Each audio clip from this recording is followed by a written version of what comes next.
Hi, everyone. Thank you for joining us in episode 5 of Wits and Brains.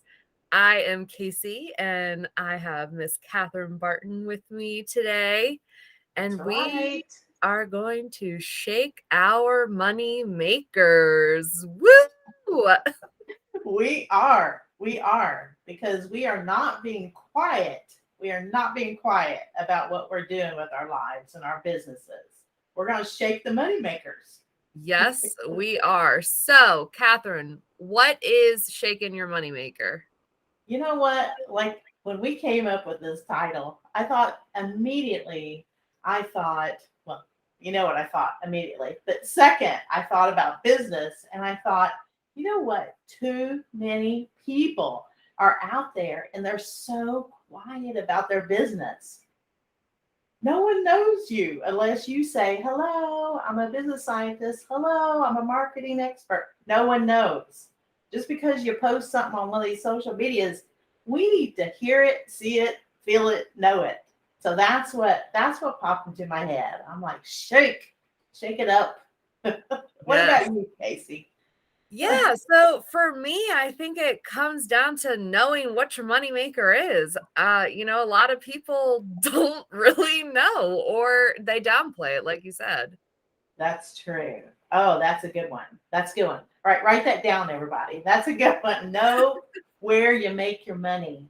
Um, myself, I think outside the box a lot. So that's what attracts people to me because maybe they've tried the other things that, some of these experts are giving you advice and they're saying do it, but not everything works in every business.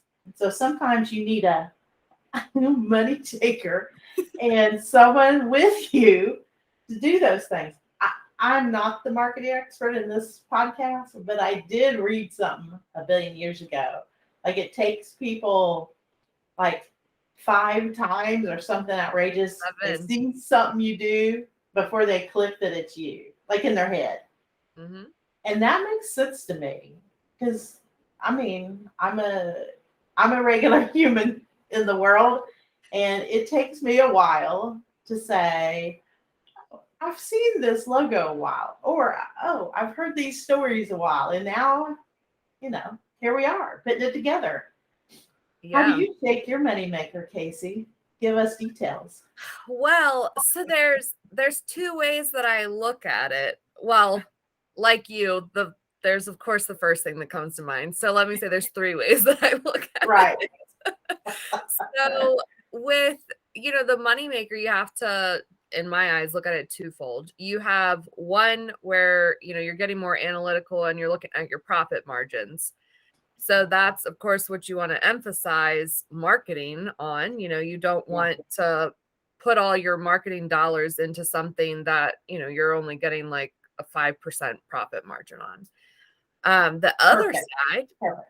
Yeah. yeah, the other side to me is going back to what we were talking about, knowing what you bring to the table Yeah. and like looking at your competitors and saying, okay, what do we do differently? Because, everyone says like you're your own individual, you can bring what you bring to the world. Well, the same thing goes for your business. Like you are in your business and you do things differently. Well, I hope you do. Yeah. Right. Right. Yeah. We hope you do. I hope I do. I hope you do. I hope we all do. If you think about it, if you're just sitting around quiet, who's going to hire that person? And I'm not talking about obnoxious. You don't have to be overboard. But who's going to hire the person that's scared to say, hey, I'm brilliant at marketing? Why is that a bad sentence? That's a great sentence. Shake the hell out of that moneymaker. Um, I mean, if I think back to myself, I'm obviously not an overly timid person, but there have been things in my life that I was phenomenal at, and I almost ignored it. And it's like, yeah, I'll tell you, when I started my business 5,000 years ago, it was like I had a plan, and in my head, I was really rigid with that plan. And the people kept coming up to me My plan was to just work with organizations. People kept coming up and saying, "Hey, would you be my executive coach?" And I would say, "No, I don't do that." Well, after saying it, a bazillion times, what the heck is wrong with me? So, of course, now I do that because people ask, but why was I not shaking my moneymaker? Why, if people are requesting a service, obviously feel confident and comfortable with me, I was throwing away money. And that's a sin. It's a sin, people. Yeah, if you're capable of doing it, it's absolutely a sin. But I think sometimes people are like people pleasing and they try to do everything, but they're not really good at it.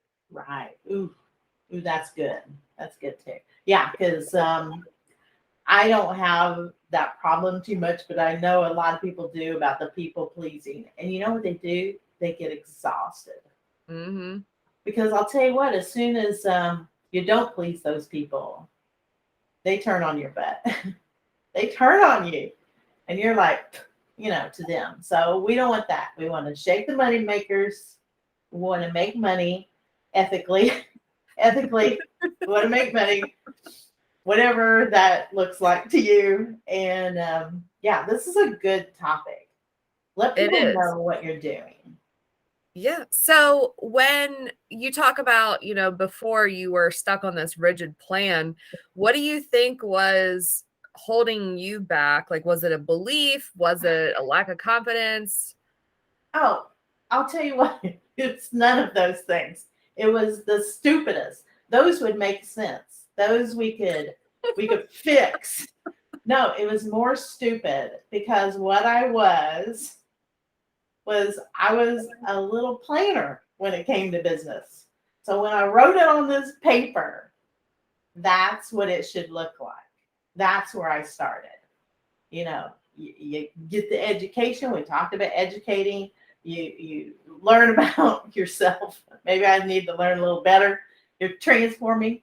So I put myself in this thing that was good. My business was fine. But why was I so scared to do the real moneymaker shake? I wasn't scared. I was just stupid. It was stupid of me. I accept it. I planned it too rigid. I thought I'd follow that plan, and the whole wide world was telling me other things.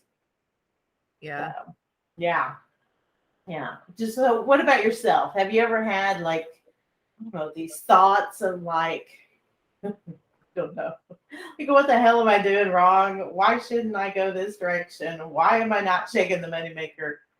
It's just these thoughts that pile into our heads, men Yeah. and women, men and women. Yeah, Yeah. absolutely. I mean, I've had thoughts where like I look at my competitors and I'm like, oh, well, they know, such and such market better than I do, or they have this skill Yeah. set that I don't. And, just it's the comparison trap. And Yeah. it's like, come on, Casey, like everybody's human, everybody brings something different. And I think once I got to the point where I realized that there's people that are going to click with me and people that are going to click with other people, like, I mean, I found essentially my tribe of customers. Like, I know who's a good fit for us and who's not. And, I guess that boosted my confidence. Like, once we clicked, and I was like, oh, yeah, like I Right. do the same thing, but in a different way. Yeah. I tell my clients to have, if they have any kind of confidence issue, which everyone can find one, whether we want to admit it or not. Um, and let's say they're starting a brand new project, I tell them to write down their successes, even if it's sounds silly to them. And it literally, according to science, makes you feel more confident. If Yeah. you see, hey, I can write good, hey, I can talk good. I mean, these can be so general. And the more you do it, that moneymaker, you're gonna be shaking the hell out of it. Like I just realized I have my little pink flying pig pin on. I wear this sometimes to certain events. Um, I've had tons of people tell me you can't do, you shouldn't do, this is not good time to do, blah blah blah. You're a woman, you're this, whatever. Too old, too fat, too dumb, too whatever. People in the world will say most idiotic stuff. So I had someone once say something like that. And I just turned on my little Hoosier accent and I said, well, when pigs fly, you know. And so someone gave me this pin, my son and his girlfriend, who I love very much. And I stick it on me when maybe I'm trying something outrageous. Okay. I like And it. I can do it, right? And if I can't do it, like you were saying, like how your competitors do it, you know what? Dang it. I bet my way or your way beats their way. Yeah. Yes, because we shake our money makers. And we are now accepting clients that would like to shake their money makers too. Thank you. Here's her sales pitch. So, what else are your thoughts there, Casey? So I think we've talked a lot about, what prevents us from Yeah. shaking it. So I think let's talk a little bit about, ways that you can shake it. So for me, like I'm sorry, but twerking just No, there will never be videos. If you're no. following this podcast for a twerk, please unsubscribe. Goodbye. Oh goodness. You know, you're right though. There are ways out there. Of course, like if we used like all your social media expertise, that is it. I was going to say the word easy, but not easy, but that is how you get out there sometimes. It is, but I always tell clients, don't fall into the whole me syndrome thing. Like Yeah. when you're shaking your money maker, share your client successes. Don't talk about your own self. Right. Right. Which is a great reminder. I love that you just said that because I had a person that does what I do, but hired me to help them go up a notch. That kind of stuff happens all the time. And I said to them, well, are you a servant? And they're like, what? I am not a servant. Okay, great. And I said, because that's what we are for our clients. We serve them. And if Yes. you're not ready to do that, get the hell out because it's not going to work.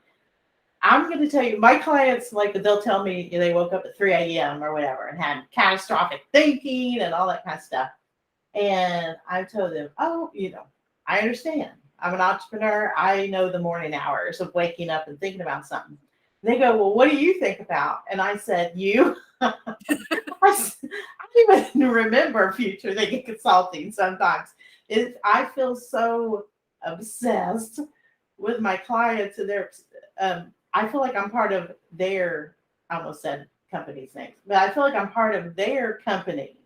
Mm-hmm. And their success is, especially our businesses, their success is our success. Absolutely. That's how we get referrals. So yeah. So you have to be able to say, Susie Q business ABC is doing great. Put a period on it.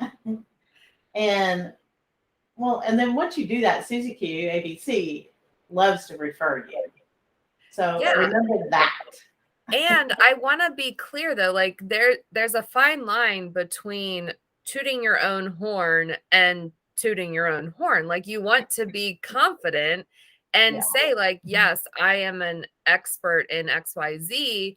And at the same time, like you don't want to be all cocky about it. Like, like stay humble and know that you know your stuff, Yeah. but celebrate others, it's just like I was reading over a proposal for a client a few days ago, and literally in the terms they said, we have the right to use your invention to apply for awards and recognition and all these things. And I'm like, what? Like that is a whole different kind of leveraging your client's success. Like, and I'm like, don't go with this company. Like, just don't. because Yeah. they're clearly in it for themselves and the writing is on the wall. I've So, seen that myself, and we need to read these contracts or whatever proposals or what we need to read.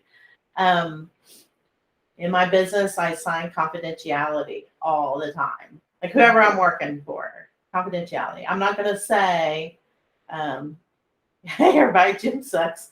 I can't go out. People will never trust me if I go out and do that kind of stuff.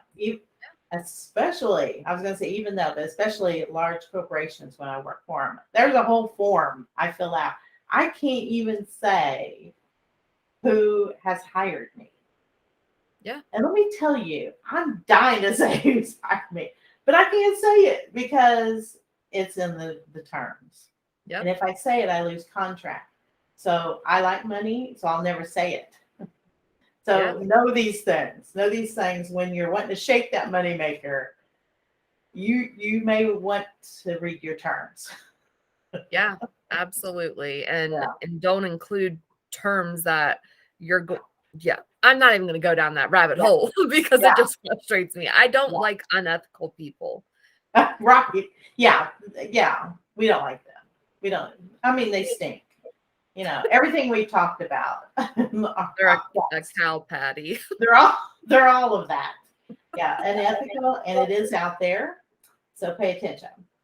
Yes, it is. Yeah. So any other last thoughts that you have about shaking your money maker? I want people to go out there and be strong. Gosh, please go be strong.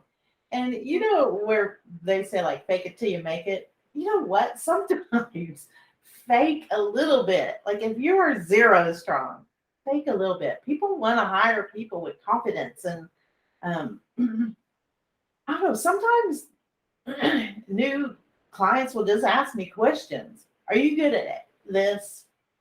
And then I'm like, yes, I'm brilliant at that. Thanks. We want to hire you for that. Then let's do it. But if I was the person who said, I don't know, all this uncomfortable motion and movement, no one's going to hire a business consultant that can't even, stand up or whatever. Yep. So be strong. Yes. Be strong. Both men and women. I love it. Well, today we talked a lot about, looking at our competitors, and our next episode is about removing them. So stay tuned for Rivals Removed, and we'll talk about how you can figure out how to be better than your competitors. Let's do it. Yes. Yes. So thank you for today, Catherine, and I am looking forward to the next episode. Let's do it.